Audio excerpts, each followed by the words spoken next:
సువార్త అనే ఆధ్యాత్మిక కార్యక్రమానికి ప్రభు నామములో మిమ్మల్ని అందరినీ ప్రేమతో ఆహ్వానిస్తున్నాం.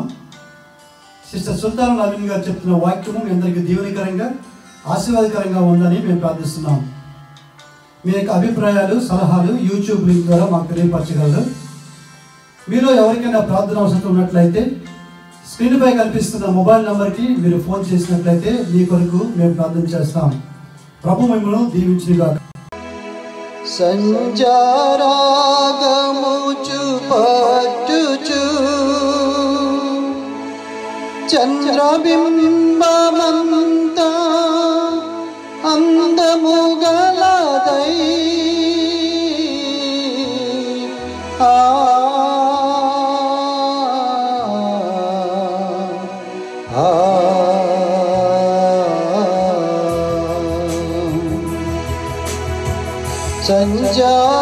సంజారాగముచు పట్టుచు చంద్రబింబమంతా అందముగలదై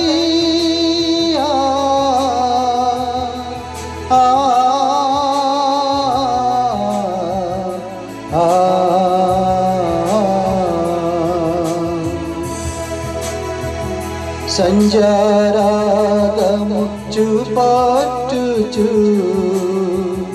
చంద్రబింబమంతా అందముగలదై సంజారాగముచు పట్టుచు చంద్రబింబమంతా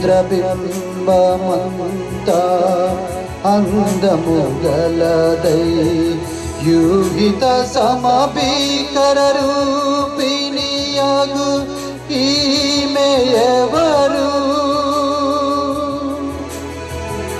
యుగిత సమభీకర రూపిణియగు ఈమె ఎవరు?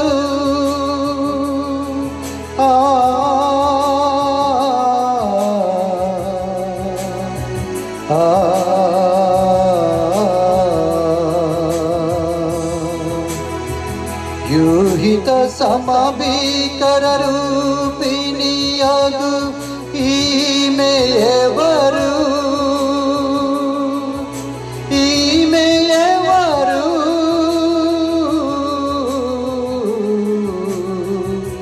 ఈమె ఎవరు?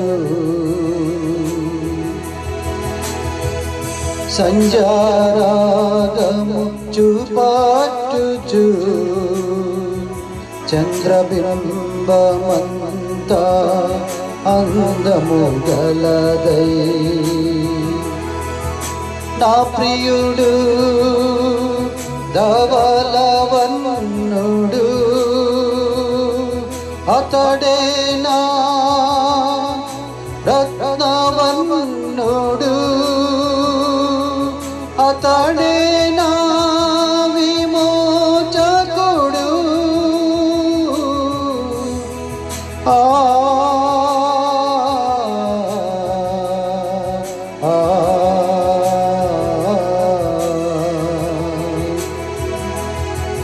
నా ప్రియుడు ధవలవర్ణుడు అతడే నా రత్నవర్ణుడు అతడే నా విమోచకుడు అతడే నా ప్రాణప్రియుడు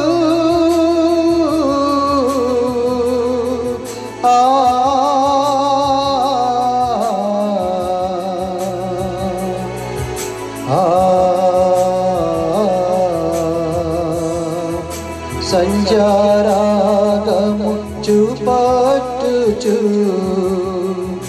చంద్రబింబమంతా అందముగలదై సంజారాగముచు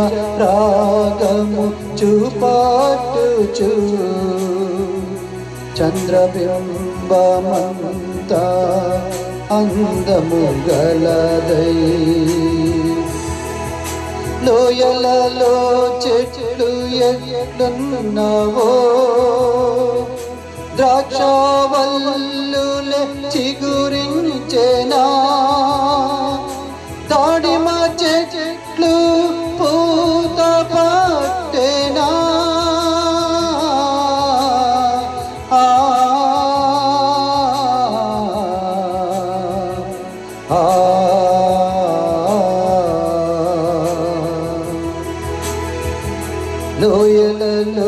చెట్లు ఎట్లున్నావో ద్రాక్షవల్లులే చిగురించెనా దాడిమ చెట్లు పూత పట్టెనా నా ప్రియుడా ఇవిగో నీ ప్రేమ ఫలంబులు లోయలలో చెట్లు ఎట్లున్నావో ద్రాక్షవల్లులే చిగురించెనా దాడిమ చెట్లు పూత పట్టెనా నా ప్రియుడా ఇవిగో నీ ప్రేమ ఫలంబులు సంచారాగము చూపాటుచు చంద్రబింబమంతా అందము గలదై సంచారాగము చూపాటుచు చంద్రబింబమంతా అందము గలదై యూహిత సమభీకర రూపిణియాగు ఈమె ఎవరు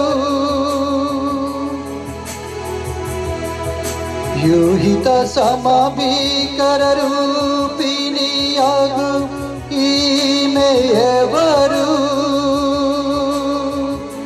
ఈమె ఎవరు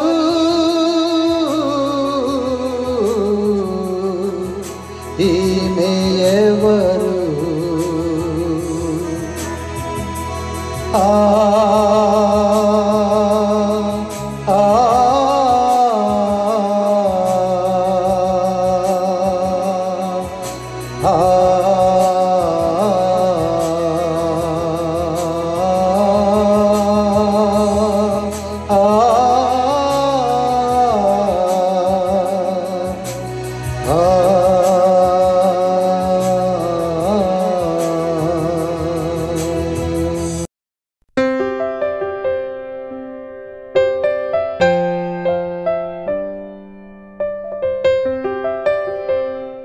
రెండో సమయంలో 7వ అధ్యాయము 12వ వచనం. నీ దినములు సంపూర్ణములగునప్పుడు నీవు నీ పితరులతో కూడా నిద్రించిన తర్వాత నీ గర్భంలో నుండి వచ్చిన నీ సంతతిని హెచ్చించి రాజ్యమును అతనికి స్థిరపరచెదను. అతడు నా నామఘనత కొరకు ఒక మందిరమును కట్టించును. అతని రాజ్య సింహాసనమును నిత్యముగా స్థిరపరచెదను. నేను అతనికి తండ్రిని ఎందును, అతడు నాకు కుమారుడై ఉండను. అతడు పాపం చేసిన యెడల నరుల దండముతోనూ మనుషులు తగులు దెబ్బలతోనూ అతను శిక్షించును. కానీ నిన్ను స్థాపించడానికి నేను కొట్టివేసిన సౌలునకు నా కృప దూరమైనట్లు అతనికి నా కృపను దూరం చేయను. దావీదుతో ప్రభు మాట్లాడిన మాటలు అవి. మనం దేవుని మందిరాన్ని గురించి దావీదు ఎలా కట్టడానికి దేవుడు ఎందుకు అంగీకరించలేదు అనే విషయం మాట్లాడుకున్నాం. తర్వాత సొలొమోను దేవుని మందిరాన్ని ఎలాగా కట్టాడు అనే విషయం గురించి ఆలోచించుకోమునుపు ధ్యానించకమునుపు ఎన్నో విషయాలు మీ మధ్యలో మాట్లాడుతూ వచ్చాను. యోవాబు యొక్క యుద్ధ సామాగ్రిని మోసినటువంటి ఊరియా ఎలా చంపడ్డాడో ఆ విషయం అందరికీ కూడా తెలుసు. కాబట్టి అవన్నీ విడదీసి చెప్పే అవసరం లేదు. నేను చెప్పేది ఒకటి మాట ఏంటంటే, ఊరియా భార్యకు బెత్షెబ యందు దావీదు సొలొమోనును కనెను. అది దేవుని యొక్క కృప. ఊరియా చనిపోయినా సరే ఆ కుటుంబం మీద దేవుని దయ ఎలా కుమ్మరించబడింది అనే విషయం నాకు అర్థమైంది. వంశావళి క్రమంలో చేర్చబడినటువంటి ఊరియా దావీదు భార్యకు బెత్షెబ యందు అనకుండా ఊరియా భార్యకు బెత్షెబ యందు దావీదు కుమారుని కనెను. అతడికి సొలొమోను అని పేరు పెట్టాను. అర్థమవుతుంది కదా. దేవునికి న్యాయం కానీ దేవునికి నీతిని కానీ ఏ ఒక్కరూ అడగడానికి సాధ్యపరచబడదు. దేవుని న్యాయం అనేది ఎవరు దాన్ని క్వశ్చన్ వేసే అధికారం లేదు, ఎవరు క్వశ్చన్ చేయడానికి అధికారం లేదు. ఆయన న్యాయం ఏంటో ఎవరికి కూడా అర్థం కాదు, ఆయన నీతి అర్థం కాదు. అందుకోసం నీతి న్యాయాలు ఆయన సింహాసనానికి ఆధారాలు. నీతి న్యాయాల చేత ఒక హృదయం కట్టబడుతుంది. ఎప్పుడు కట్టబడుతుందంటే పరిశుద్ధ రక్తం చేత ఒక హృదయం అంటు కట్టబడినప్పుడు నీతి న్యాయాలలో నీ ఆత్మ ప్రభు యొక్క ఆత్మలో అంటు కట్టబడినప్పుడు ఆయన సింహాసనము నీ గుండెలో నిలబడుతుందండి. నీతి న్యాయాలు ఆయన సింహాసనానికి ఆధారం అనే ఆయన సింహాసనం నీ గుండెలో నిలబడుతుంది. ఆయన గుణగణాలను ఎప్పుడైతే శ్లాఘిస్తావో, ఆ గుణగణాలను ఎప్పుడైతే శుద్ధి చెల్లిస్తావో, ఆయన గుణగణాలకి నేను అప్పగించి సాగిలపడతావో, ఆ గుణగణాలు ఆత్మలో ప్రజలుట నువ్వు గమనించుకోగలవు. లేకపోతే అప్పటి వరకు ఆ గుణగణాలు ఏంటో ఆత్మకు అర్థం కావని విషయాన్ని నేను మీతో మాట్లాడుతుంటున్నాను. తర్వాత అప్పుడు దావీదు సొలొమోను కొరకు ప్రార్థిస్తూ అడుగుతాడు ప్రభుని, ప్రభువా నీ కుమారుడైన లేక నా కుమారుడైన సొలొమోనుకు నిర్దోషమైన హృదయాన్ని ఇవ్వు. ఎందుకంటే నీ మందిరాన్ని కట్టడానికి అటువంటి నిర్దోషమైన హృదయం అతనికి ఇస్తేనే అతను మందిరాన్ని కట్టగలడు. కానీ నిర్దోషమైన మనసు లేకపోతే అతను మందిరాన్ని కట్టలేడు అనే విషయాన్ని నేను మీతో మాట్లాడుతుంటున్నాను. తర్వాత దేవుని వాక్యభాగం చూసినట్లయితే కనుక దేవుని వాక్యభాగాల్లో సొలొమోనుకు ఇచ్చినటువంటి జ్ఞానం ఎలా ఇవ్వబడింది, సొలొమోనుకు ఇచ్చినటువంటి జ్ఞానం అనేది మీతో మాట్లాడుతూ వచ్చాను. సొలొమోనుకి ఇవ్వనటువంటి జ్ఞానం ఇది 1వ రాజుల గ్రంథం 3వ అధ్యాయంలో 9 నుంచి 14 వచనాల్లో రాయబడి ఉంది. నేను న్యాయం తీర్చాలి, మంచి చెడ్డలని గ్రహించగలిగే చేయడానికి ఈ జనులకు న్యాయం తీర్చడానికి నాకు వివేకం కలిగినటువంటి హృదయాన్ని ఇవ్వు ప్రభువా అని సొలొమోన్ని ప్రభుని ప్రార్థించినప్పుడు ఆ రాత్రి ఎందు ప్రభు ప్రత్యక్షమే సొలొమోనుతో దాని కింద విషయాలు మాట్లాడినట్టుగా మనం చూస్తాం. ఆ జ్ఞానం ఏంటంటే సొలొమోనుకి అతీతమైన జ్ఞానం ఇవ్వబడిందండి. అసలు దాని తర్వాత మందిరాన్ని కట్టిన తర్వాత సొలొమోను తప్పిపోయిన తర్వాత ఎటువంటి పనులు చేశాడో బైబిల్ గ్రంథంలో రాయబడి ఉన్నాయి. కానీ దేవుడు దావీదుకి వాగ్దానం చేసిన రీతిగా యూదా గోత్రాన్ని తర్వాత ఇంకొక గోత్రాన్ని 2 గోత్రాలని దేవుడు సొలొమోనుకి ఇచ్చినట్లుగా మనం చూస్తాం. బెన్యామీను గోత్రాన్ని, యూదా గోత్ర 2 గోత్రాలని దేవుడు సొలొమోనుకి ఇచ్చినట్లు చూస్తాం. యూదా గోత్రము ఆయనకి ఇష్టమైనటువంటి మార్గం, ప్రభు వచ్చే మార్గం యూదా గోత్రం అనే విషయం మనందరూ కూడా తెలుసు. దావీదుకు వాగ్దానం చేసిన రీతిగా దేవుడు ఆ మార్గాలు తెరిచాడని కూడా మనకు తెలుస్తుంది. తర్వాత మొట్టమొదటికి వస్తున్నాను నేను. దీని తర్వాత ఇవన్నీ 1 by 1 చెప్పాక మరలా సొలొమోను దగ్గరికి వస్తాను నేను. తర్వాత ఆయన దేవుడు సర్వజ్ఞాని అని చెప్పబడింది ఆదికాండంలో. సర్వజ్ఞాని తర్వాత రాయబడి ఉన్నాయి కదా, దాంట్లో జ్ఞాపకాట్లో ఒకటి నాకు. ఎందుకంటే వాక్యాన్ని ధ్యానించి ఎంతో భారం హృదయం ఉంటుంది, ఇటు ఆత్మ సంబంధంగా ఉంటుంది, కుటుంబ పక్షంగా ఉంటుంది, నెమ్మది లేని పరిస్థితులు ఉంటాయి ఎన్నోసార్లు హృదయంలో. అందుకోసం దేవుని వాక్యాన్ని దేవుడు ఏ విధంగా సెలవిచ్చాడో ఆ విధంగా మీతో నేను మాట్లాడటానికి నా హృదయాన్ని నేను మీతో స్థిరపరచుకొని నేను మీతో మాట్లాడుతున్నాను. ఆయన 3 విషయాల్లో ప్రభు సర్వజ్ఞానం కలిగిన వాడు, సర్వవ్యాప్తి. అలాగ అబ్రహాముతో మాట్లాడినప్పుడు నేను సర్వశక్తి అగు దేవుడిని నేను అని చెప్పినప్పుడు దీంట్లో సర్వజ్ఞాని అయినటువంటి దేవుడు ఏ విధంగా జ్ఞానాన్ని భూమి మీద విశ్రమింపచేశాడు అనే విషయాన్ని చాలా విషయాలు మాట్లాడాను. కాబట్టి నేను అవన్నీ మాట్లాడకుండా మరొక విధంగా ఈ వాక్య భాగాలని మీతో మాట్లాడాలని నా దేవుని ఆత్మ నన్ను బలపరుస్తున్నప్పుడు ఆ కొన్ని విషయాలు మీతో నేను చెప్పాలని తలుస్తుంటున్నాను. ఎన్ని విషయాలు మాట్లాడినప్పటికీ కూడా ఆ జ్ఞానం అనేది భూమి మీదకి కట్టబడింది. దేవుని జ్ఞానం భూమి మీద కట్టబడాలి. దేవుని జ్ఞానం భూమి మీద కట్టబడాలంటే అక్కడ పెద్దలు నిలబడాలి, పాత నిబంధన భక్తులు పెద్దలు నిలబడాలి. తర్వాత ఆ వంశావళి క్రమం తర్వాత నోవహు జలప్రయాణం రావడం వచ్చిన తర్వాత మరలా పెద్దలు ప్రభువుని ఏర్పాటు చేసుకున్నాడు. అబ్రహాము, ఇస్సాకు, యాకోబుల్ని ఏర్పాటు చేసుకున్నాడు దేవుడు. ఇలాగ భూమి మీద తన జనాంగం కట్టబడాలి, తన జనాంగంలో దేవుని జ్ఞానం కట్టబడాలి, లోక సంబంధంగా ఆ జ్ఞానం బయలుపరచబడాలి. ఎన్నో విషయాలు దేవుడు ఆయన ఉద్దేశంలో, ఆయన ప్రణాళికలో ఇవన్నీ కూడా ఆయన దాచిపెట్టడం మనం చూడగలం. మొట్టమొదటిగా ప్రభు ధర్మశాస్త్రాన్ని సీనాయి కొండ మీద నుంచి మోషే చేతుల్లో పెట్టినప్పుడు మనకందరూ కూడా తెలుసు. దగదగ మెరిసే ఆ యొక్క సీనాయి కొండ, ఆయన రాయిని సూర్యకాంతం వల్ల ప్రకాశించినటువంటి ఆ రాయి అంటే ప్రకటన గ్రంథంలో రాయబడి ఉంది సూర్యకాంతం అని. సూర్యకాంతంలో పద్మరాగం అని అందరూ, కానీ ఇక్కడ పద్మరాగం లేదు, సూర్యకాంతం ఒకటే జగజగ మెరుస్తుంది. ఎన్నో కోణాల మధ్య నిలబడింది. ఏ ఒక్క కోణం కూడా మన ఆత్మకు అర్థం కాదు. ఎందుకు అర్థం కాదంటే దాంట్లో పద్మరాగం ఉంటేనే అర్థమవుతుంది. పద్మరాగం అయినటువంటి ఆయన రక్త కోణాలు ఉంటేనే ఆ యొక్క చెక్కుమికి రాళ్ళు, లేకపోతే ఆయన యొక్క చెక్కబడినటువంటి స్థానాలు ఆ యొక్క సూర్యకాంతంలో ఉంటేనే, సూర్యకాంతంలో ఈ పద్మరాగం ఉంటేనే మనకు అర్థమవుతుంది. కానీ ఈ పద్మరాగం సూర్యకాంతం అనేది అది పూర్వకాలం సీనాయి కొండ మీద ధర్మశాస్త్రంలో ఉట్టి సూర్యకాంతం అదే విషయమని చెప్పబడింది, కానీ పద్మరాగం అనే విషయం చెప్పట్లేదు. దాని తర్వాత మీరు చూడండి, అదేంటి నిర్గమకాండానికి వచ్చేప్పటికీ అదేంటి పరిశుద్ధ స్థలంలోనికి అహరోను తన బ్రెస్ట్ ప్లేట్లో కానీ తర్వాత తను ఏంటి పథకంలో కానీ ఈ 12 మంది పేర్లు చెక్కబడినప్పుడు అక్కడ పద్మరాగం ఉన్నట్టు మనం చూస్తాం. పద్మరాగాన్ని దేవుడు అక్కడ చూపించాడు. అక్కడ యూదా గోత్రంలో పద్మరాగం అన్నట్లు చూస్తాం. మీకు చదువుకోండి, మీకు అర్థమవుతుంది. అది చూస్తానికి చిన్న చిన్న మాటలే కానీ దానిలో ఎంతో మీనింగ్ ఉంది. ఎందుకంటే ఈ జనాంగం చనిపోతున్నారు, డైరెక్ట్ సూర్యకాంతం దగ్గరికి వెళ్ళలేకపోతున్నారు. అది ప్రకాశించే రాయి. హెబ్రీ రాసిన పత్రికలో దేవుని యొక్క నిజ స్వరూపం, ఆయన నానా విధాలుగా చెక్కబడినటువంటి ఆ నిజ స్వరూపం అది సూర్యకాంతం అనేది. అది ఆ కొండ మీద, సినాయి కొండ మీద ప్రకాశిస్తుంది. దాంట్లో అగ్ని ఉంది. దాంట్లో అగ్ని హోమాలు ఉన్నాయి, దాంట్లో అగ్ని గంధకాలు ఉన్నాయి. దాంట్లో దాని దగ్గరికి ఎవరు వెళ్ళటానికి సాధ్యపరచబడదు. ఒక మోషేకిని ప్రభు ఎలవ్ చేస్తాడు దాంట్లో వెళ్ళడానికి. అది కూడా మోషే ముసుగులేని ముఖంతో అక్కడ ఎలవ్ చేపట్టాడు, తీసుకెళ్ళాడు.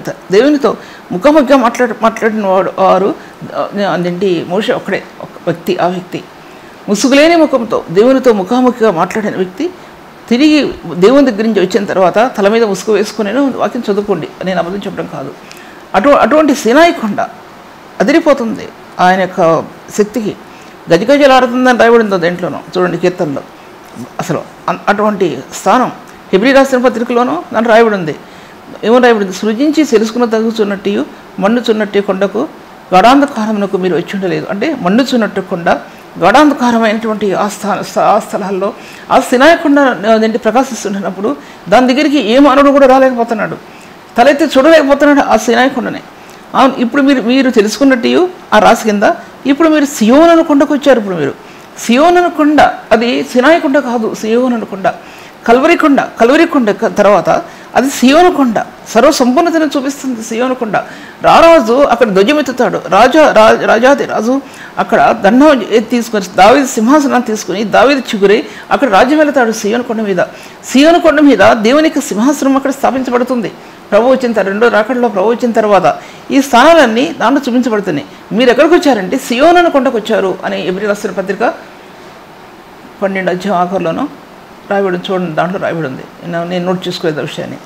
అందుకోసం జ్ఞాన సత్య స్వరూపమైన ధర్మశాస్త్రం అని చెప్పాడు దేవుడు. అక్కడ అపోస్తలుడైన పౌలు ధర్మశాస్త్రాన్ని క్షుణ్ణంగా బోధించిన వ్యక్తి, ధర్మశాస్త్రాన్ని క్షుణ్ణంగా చదివిన వ్యక్తి, బైబిల్ గ్రంథం అన్న తర్వాత ప్రభు దర్శనం తర్వాత బైబిల్ గ్రంథాన్ని పండించిన వ్యక్తి, లేఖనాల్లోనికి వెళ్ళిన వ్యక్తి, ఆదిమకాల ప్రవచనాల్లోనికి శక్తిలోనికి ఆదిమ కాలంలో భూమి జగత్తు పునాది వేయబడక మునపు లేకపోతే ఆ సత్యాలన్నీ దాంట్లో రాసిన వ్యక్తి. యోబు రాశాడు, దాంట్లో తను వెలుగును గురించి రాశాడు. అపోస్తలుడైన పౌలు రాశాడు. దాంట్లో ఆ జ్ఞానం ఒక వ్యక్తి హృదయంలో క్రీస్తు యేసు యొక్క రక్షణ కాంతి వచ్చిందంటే అది జ్ఞానపరేఖ. ఒక వ్యక్తి హృదయంలో క్రీస్తు యేసు యొక్క రక్షణ కాంతి ప్రకాశించిందంటే అది జ్ఞానపరేఖ. అంటే జ్ఞానానికి మూలమైనటువంటిది ఆ రేఖ ఆత్మలో. ఆ యొక్క రేఖ అంటే ప్రకాశించే వెలుగుమయమైనటువంటి మహిమాయుక్తమైన ఆ కాంతి రేఖ నీ హృదయంలో ప్రకాశిస్తుందన్నమాట అర్థం. అది ఎక్కడి నుంచి వచ్చిందంటే ఇప్పుడు ఎన్ని చెప్పానో మీకు అక్కడి నుంచి వచ్చింది. హెబ్రీ రాసిన పత్రిక 1వ అధ్యాయం నుంచి, తర్వాత 2 కొరింథీ రాసిన పత్రిక 4వ అధ్యాయంలో ఆ మహిమాయుక్తమైన వెలుగు దాంట్లో నుంచి, తర్వాత యాకోబు రాసిన పత్రికల్లో ఆయన ఫాదర్ ఆఫ్ లైట్స్ అంటే దాని ఇంకో మాట తెలుగులో, దాంట్లో నుంచి ఇన్ని పదాల్లో నుంచి ఇన్ని అనుభవాల్లో నుంచి ఆ రక్షణ కాంతి శిలువ మీద తను ప్రకాశించి ప్రభు దేవాది దేవుడు రక్తం కార్చిన ఆ యొక్క రక్త బిందువులో ఆ కాంతి నీ హృదయంలో ప్రకాశించింది. అది రక్షణ కాంతి. అది నీ హృదయంలో ప్రకాశించినప్పుడు నీ మార్గాలు పరిశుద్ధమైన మార్గాలు ఇన్ని స్థలాల్లోకి వెళ్తుంది. అన్ని ఉన్నతమైన స్థలాల్లోనికి నీ ఆత్మ వెళ్ళి ప్రభు తన సత్యాన్ని ఇప్పి చూపిస్తూ ఉన్నాడు దేవుడు. తన జ్ఞానయుక్తమైన తన సత్యాన్ని ప్రభు ఆత్మకి ఇప్పి చూపిస్తున్నాడు దేవుడు. ఈ సత్యం అనేది జ్ఞాన సత్య స్వరూపమైన ధర్మశాస్త్రం కాదు, కృపాసత్య సంపూర్ణ క్రీస్తుని వ్యక్తపరుస్తుంది. కృపతో కూడిన క్రీస్తుని ఈ యొక్క రక్షణ కాంతి వెల్లడిపరుస్తూ ఉంది. ఈ రక్షణ కాంతి ఎక్కడ చూపించబడిందంటే పాత నిబంధన ధర్మశాస్త్రానికి నూతన నిబంధన క్రీస్తుకి మధ్యలో ఈ యొక్క రక్షణ యొక్క రేఖ నీ హృదయంలో ప్రకాశించి నీ ఆత్మని ఎన్నో సర్వసత్యంలోనికి నీ ఆత్మని బయలుదేరి తీసుకుని వెళ్ళింది. నీ ఆత్మని అది గ్రహించడానికి మన వల్ల కాదు, కానీ రక్షణలో నీ ఆత్మ సంపూర్తి చేయబడాలంటే నీ మీదకి వచ్చే ఎన్నో తొందరలో, నీ మీదకి వచ్చే ఎన్నో వ్యతిరేకతలు, నీ మీదకి వచ్చేటటువంటివి పాపం యొక్క ఆ యొక్క కణజాలాలు, పాపం యొక్క మూలాలు అవి మూలాలు తొలగించబడవండి. ఎన్ని తొలగించబడిన మూలాలు తొలగించబడవు. అందులోకి వెళ్లకుండా మీ ఆత్మని దేవుని సన్నిధిలో పరిశుద్ధ రక్తం చేత దేవుడు మిమ్మల్ని పట్టి లేవనెత్తాడండి దేవుడు. అది దేవుని యొక్క శక్తి అనేది. ఆ శక్తిలో పరిశుద్ధాత్మ దేవుడు ఆత్మని ఉన్నతమైన స్థానాల్లోనికి ప్రభావితం చేయాలండి, లేకపోతే చేయడానికి సాధ్యపరచబడదు అనే విషయాన్ని నేను మీతో మాట్లాడుతుంటున్నాను. తర్వాత ఈ యొక్క వాక్య విభాగాల్లో చూసినట్టయితే ఈ యొక్క సీనాయి కొండ మీద దగ్గ మెరిసే సీనాయి కొండ, ఆయన మాట్లాడుతుంటున్నప్పుడు ఉరుముల్లో నుంచి మెరుపుల్లో నుంచి గాలులు మొత్తం ఆ సీనాయి కొండ మీద నుంచి అన్నీ ప్రబలిపోయినాయి. ఎంత శబ్దం అంటే అసలు ఒక మనిషి ఆ సీనాయి కొండ దగ్గరికి వెళ్తే ఆ శబ్దానికి ఒక వ్యక్తి మాట్లాడుకునలేనటువంటి శబ్దం. ఈ శబ్దం దేవుడికి ఎందుకు వినిపించాడు మానవ జనాంగం కంటే వాళ్ళు భయపడాలి, దేవునికి భయపడాలి. ఒకటి అసలైన దేవుడు ఏంటో వాళ్ళు తెలుసుకోవాలి. ఒకటి ఇశ్రాయేలు జనాంగం తెలుసుకోవడం మాత్రం కాదు, చుట్టుపక్కల ఉన్న జనాంగం అంతా కూడా తెలుసుకోవాలి. చుట్టూ రౌండ్గా ఉన్నటువంటి దేశాలన్నీ కూడా ఈ ప్రజలందరూ కూడా తెలుసుకోవాలి. వీళ్ళందరూ కూడా అప్పుడు రాజ్యాలుగా కట్టబడకపోయినా వాళ్ళ రాజ్యాలుగా ఒకే రాజ్యంగా చుట్టూ ప్రదేశాల్లో ప్రజలు జీవిస్తున్నారు కాబట్టి వాళ్ళందరూ యెహోవా దేవుడు అంటే ఏంటి, ఇశ్రాయేలు దేవుడు అంటే ఏంటి, ఇశ్రాయేలు ప్రజలంటే ఏంటి అనేది తెలుసుకోవాలంటే మొట్టమొదట ఐగుప్తు దేశంలో తెలుసుకున్నారు, ఐగుప్తు దేశంలో ఐగుప్తు ప్రజలు తెలుసుకున్నారు, ఐగుప్తు దేశంలో ఇశ్రాయేలు కట్టబడింది. మీకు తెలుసు కదా, ఇవన్నీ కూడా ఐగుప్తులోనున్న ఇశ్రాయేలు అని రాయబడింది కీర్తనలో. అంటే ఐగుప్తు దేశంలో ఇశ్రాయేలు కట్టాడు. ఎందుకంటే ఆ జ్ఞానం ఐగుప్తు దేశం నాగరికతతో కూడినటువంటిది, దానిలో ఎన్నో జ్ఞానవంతమైనటువంటి స్థానాలు ఉన్నాయి. ఎప్పుడైతే ఆ దాంట్లో దేవుని జ్ఞానం కట్టబడుతుందో అవి ప్రపంచ దేశాలకి వెళ్ళే అవసరత ఉంది దాంట్లో.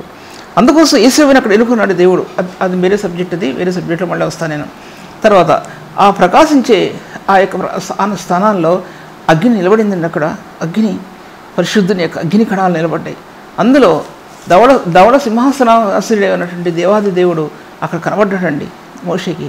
ఆయన ప్రకాశించాడు. ఎందుకు ప్రజలకు ఈ ధర్మశాస్త్రం ఇచ్చాడంటే ఈ ప్రజలు మాట విననొల్లని ప్రజలు, వీళ్ళు అసలు మాట వినరు. అందుకోసం ధర్మశాస్త్రం చాలా కఠినమైనటువంటి ధర్మశాస్త్రం, దాన్ని ఎవరు కూడా వెనక్కి తీసుకోలేరు. ఈ ధర్మశాస్త్రానికి బలైపోయారు అందరూ. బలైపోయారంటే పాపం నుంచి విడుదల పొందవలసింది పోయి బలైపోయారు. ఈ సబ్జెక్ట్ నేను ఎక్కువ చెప్పకూడదు, ఎందుకంటే కృపా సత్య సంపూర్ణ క్రీస్తుని ఇప్పుడు మన ఆస్థానాలు ఉన్నాం కాబట్టి అవి గురించి నేను మీతో ఎక్కువ మాట్లాడాలి. నేను సబ్జెక్ట్ని తెలియపరచడం కోసం నేను మీతో మాట్లాడుతున్నాను అంతే. తర్వాత ఆ సీనాయి కొండ మీద ఉరుములు బయలుదేరాయని, మెరుపులు బయలుదేరాయని, తర్వాత వాటినే దేవుడు తన సేవకులుగా ఉపయోగించుకున్నాడని, తన సువార్తకి మార్గాలుగా తెరిచాడని ఆదిమకాల సంఘంలో ప్రకృతిలో విస్తరించినటువంటి ఆ యొక్క పంచభూతాలు అనేవి, తెలుగులో పంచభూతాలు అంటారు. దాంట్లో 5 దేవుని యొక్క మార్గాల్ని ప్రచురించేయండి లోకంలోకి, దేశాలకి ప్రకటించాయి. దేశాలకి ఇవి ప్రకటించేయండి. అగ్ని ప్రకటించింది, ఉరుములు ప్రకటించాయి, తర్వాత మెరుపులు ప్రకటించాయి, గాలులు ప్రకటించాయి. ఆయనకు సువార్తని మోసుకొని పోయాయండి. ఇది ఏంటంటే శబ్దం ఏంటంటే దేవుడైన యెహోవా దేవుని శబ్దం.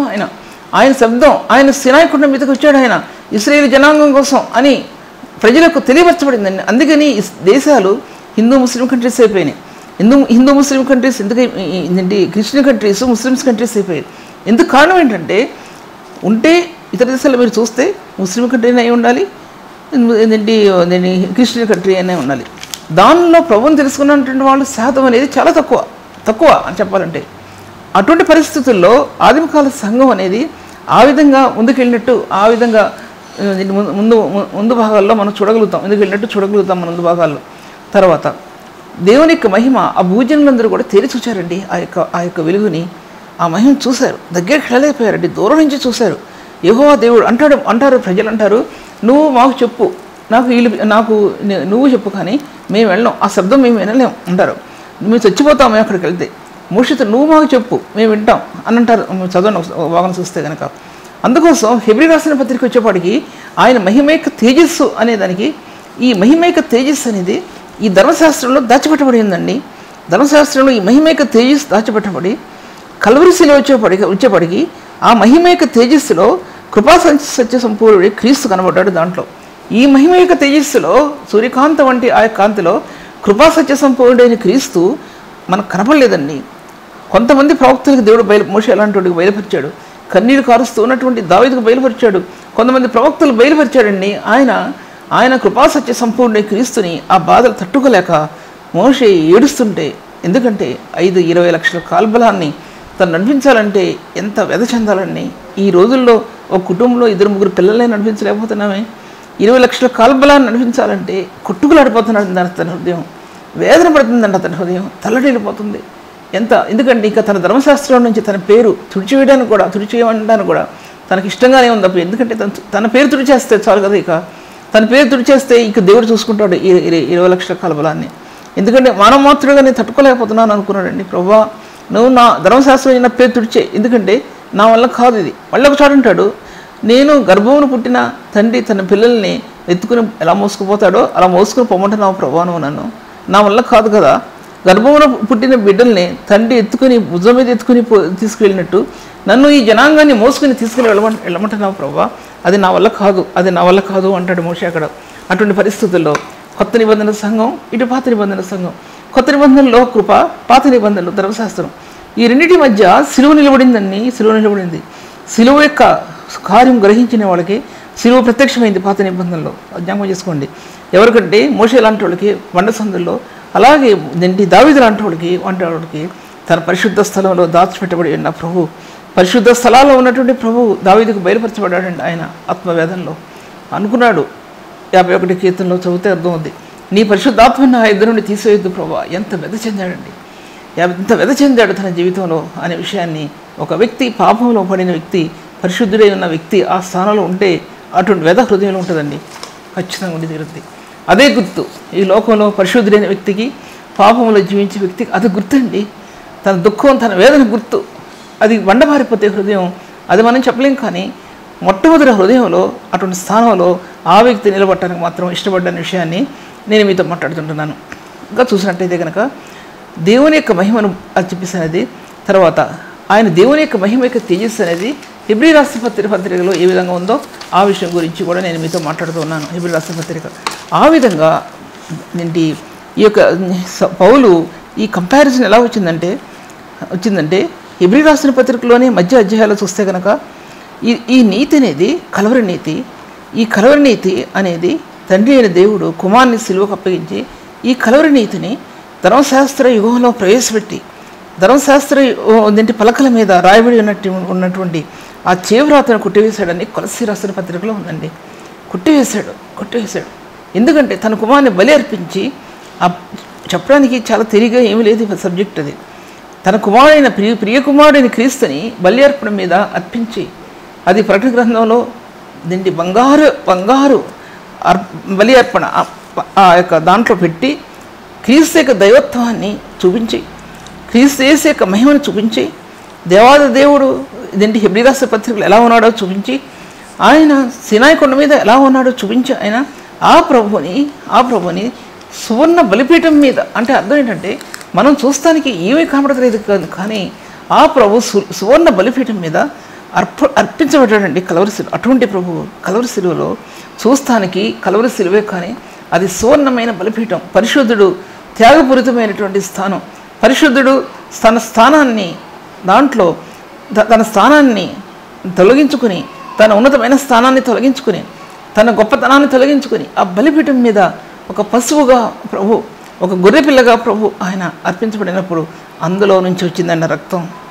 ఎక్కడి నుంచి వచ్చిందంటే ఆ రక్తధారులు అందులో నుంచి వచ్చినాయి. అది రక్షణలో ఒక వ్యక్తిలో ప్రకాశించినటువంటి ఆ యొక్క సత్యాన్ని ఒక వ్యక్తి గ్రహించగలగాలనే విషయాన్ని నేను మీతో మాట్లాడుతున్నాను. ఆ రక్త బిందు ఒక హృదయంలో పాప క్షమాపణ నిమిత్తము చిందించిన రక్తము అది ఆత్మలో ఎంత ఉన్నతమైన స్థానంలో తీసుకువెళ్ళిందో అంత ఉన్నతమైన స్థానంలోనికి నీ పరిచర్యను తీసుకువెళ్ళింది. ఇప్పుడు జనాంగానికి పరిచర్య అర్థం అవటం లేదండి. వాక్యంలో ఉన్న లోతైన సత్యాలు కానీ అవి గ్రహించగలిగే సామర్థ్యవంతులు ఎందుకు లేరంటే సేవకులు అటువంటి వాళ్ళే, బోధించేవాళ్ళు అటువంటి వాళ్ళే, వినేవాళ్ళు అటువంటి వాళ్ళే ఈ బోధకి అలవాటు పడిపోయారండి.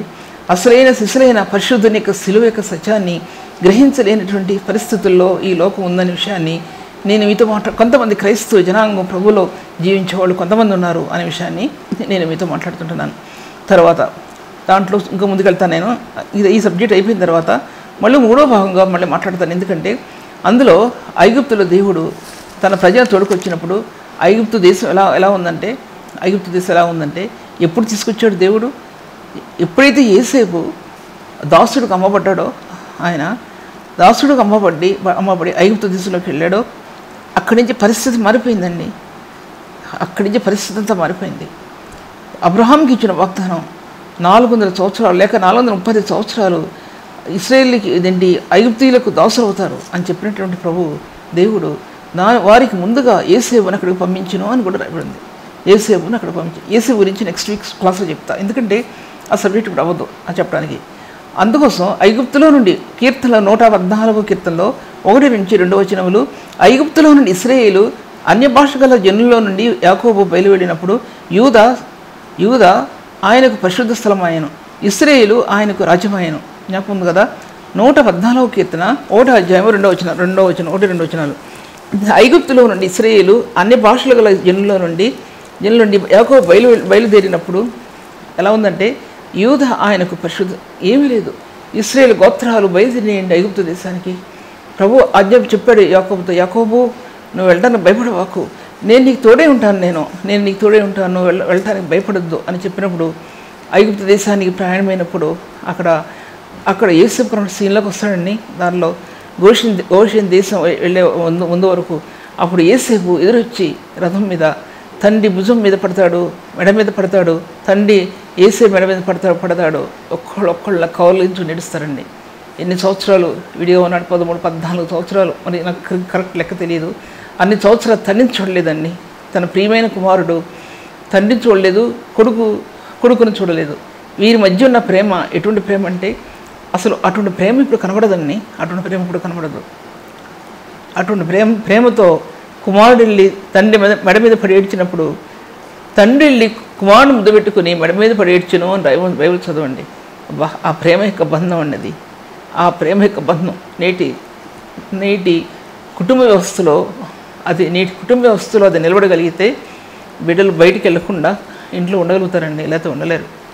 తల్లిదండ్రులు చూపే ప్రేమ, తల్లిదండ్రుల్లో ఏకంగా నిలబడే ప్రేమ, వారు క్రీస్తుని చూపించే విధానం, వాళ్ళు క్రీస్తుని పరిచయం చేసే విధానంలో ఈ ప్రేమ కనబరచబడుతుందండి. కనబరచబడితే వాళ్ళు కుటుంబం యొక్క బంధాల్లో, తల్లిదండ్రుల యొక్క ప్రేమ యొక్క బంధాల్లో వాళ్ళు ఇమిడిపోతారని, లేకపోతే ఇమిడిపోరు. లోకం యొక్క ఆకర్షణలు అంత భయంకరంగా ఉన్నాయనే విషయాన్ని నేను మీతో మాట్లాడుతుంటున్నాను. ఆ కుమారుడు తనని ఎక్కించుకుని రథం మీద తనతో పాటు ఐగుప్తు దేశాన్ని తీసుకువెళ్ళి ఫరో ఎదురు నిలబెడతాడండి. జ్ఞాపకం ఉంది కదా మీ అందరు కూడా. ఆ విషయాన్ని తర్వాత మాట్లాడతాను.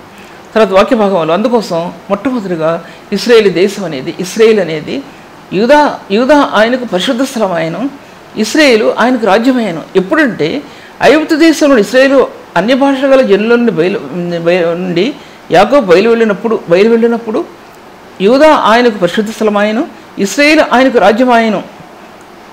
ఇశ్రాయేల్ రాజ్యం అనేది ప్రారంభమైందండి. అక్కడ ఎందుకు ప్రారంభమైందంటే అది ఐగుప్తు దేశం, అన్య భాష గల ఐగుప్తు దేశం, తర్వాత నాగరికతకు ప్రసిద్ధి చెందిన దేశం, జ్ఞానానికి ప్రతీక ఐగుప్తు దేశం. దీనిలో దేవుని జ్ఞానం పోయబడాలండి. దేవుని ఉద్దేశం, దేవుని యొక్క జ్ఞానం ఆ దేశంలో ప్రజలకు పోయబడాలి. ఇశ్రాయేలు యెహోవా దేవుని యొక్క జ్ఞానం ఆ ప్రజలకు పోయబడాలండి. ఆ జ్ఞానం తెలియదు వాళ్ళకి. ఎన్నో జ్ఞానాలు తెలుసు వాళ్ళలో తెలుసు, కానీ యెహోవా దేవుని యొక్క జ్ఞానం వాళ్ళకి తెలియనటువంటి జ్ఞానం ఈ యవనస్తుడైన యేసేపు ఆయన తీసుకుని వెళ్ళటంలో అక్కడ గొప్ప సత్యం చూపించబడిందండి. అక్కడ ఆ విషయాలు మళ్ళీ మాట్లాడతానని చెప్పాను కాబట్టి దాని ముందెళ్తే కనుక సబ్జెక్ట్ని క్లోజ్ చేయలేను కనుక దేవుడు అక్కడ నడిపించే దేవుడు ఇశ్రాయేలుని అనేక రెట్లు వేలు లక్షల కొలది వాళ్ళు సంఖ్యకి విస్తరించిపోయారని వాళ్ళు విస్తరించి ఏంటి వీరు ఎరిగినటువంటి వేరొక రాజు ఐగుప్తు దేశాన్ని ఏరటం ఆరంభించాడు కొన్ని వందల సంవత్సరాలకి. అప్పుడు ఐగుప్తీయుల దేశంలో ఉన్న ఇశ్రాయేలుకి శ్రమలు ప్రారంభమైనప్పుడు దేవుడు మోషే అహరోనుల్ని వాళ్ళు పంపించాడు. తర్వాత నెక్స్ట్లో వస్తుంది. ఎందుకు చెప్తున్నానంటే ఇటువంటి మార్గాలు దేవుని మందిరం ఎలా కట్టబడింది, తర్వాత దేవుని బలిపీఠాలు ఎలా కట్టబడ్డాయి, తర్వాత ప్రత్యక్ష గుడారం ఎలా కట్టబడింది, సొలొమోను మందిరాన్ని ఎలా కట్టాడు, వీటన్నిటికీ ముందు సొలొమోను మందిరం కట్టక మునుపు ఇది ఎలా జరిగిన విషయాన్ని చెప్పడానికి ఇవన్నీ కూడా మీకు చెప్తున్నాను. దేవుడి వాక్యాన్ని దీవించను కాక మరలా నేను ఈ వాక్యాన్ని కంటిన్యూ చేస్తాను. ప్రభు ఈ వాక్యాన్ని దీవించను కాక. తండ్రి వందనం చెల్లిస్తుంటున్నాను ప్రభు. ఘనమైన దేవుడు తండ్రి, నువ్వు పరిశుద్ధమైన జీవాధిపతి అయినటువంటి దేవుడు ప్రభు. మీ కార్యం జరిగించు తండ్రి, మీ ఉద్దేశాలు జరిగించండి ప్రభు. దేవా, ఘనమైన రక్షకుడవు ప్రభు. నీ ఉద్దేశాలు ఉన్నతమైనవి ప్రభు, మహోన్నతమైనవి ప్రభు. మీరు గణపరచబడండి ప్రభు. దేవా, కృపతో సత్యంతో మమ్మల్ని నింపండి. దేవా, కృపా సత్య సంపూర్ణుడు నీవు. ఆత్మకు అనుగ్రహించిన సత్యం బహుబలమైంది. నీతియుక్తమైన నీ కార్యాలు ఆత్మకు అనుగ్రహించండి. నీ వాక్యాన్ని విడదీసి ఆత్మకు ప్రత్యక్షపరచండి. అనేకులకు ప్రత్యక్షపరచండి ప్రభా. నీ జీవం ప్రత్యక్షపరచబడటానికి కృపనిచ్చి నడిపించండి తండ్రి. దేవా, గనుడా నీకు వందనాలు చెల్లిస్తూ సహాయం చేయమని ప్రభా. అనేకులకు నాకు దీవెనకరంగా చేయమని ప్రభా యేసునామంలో స్తుతించి వేడుకుంటున్నాను తండ్రి. ఆమేన్. ఇంతవరకు సిస్టర్ సుల్తాన్ నవీన్ గారి వాక్యాన్ని ఆత్మలో ఆనందించి దేవుని మేలు పొందాలని నమ్మి దేవుని స్తుతిస్తున్నాం. మీ యొక్క అభిప్రాయాలు కామెంట్స్ ద్వారా మాకు తెలియపరచండి. Please like, comment, share and subscribe. God bless you all.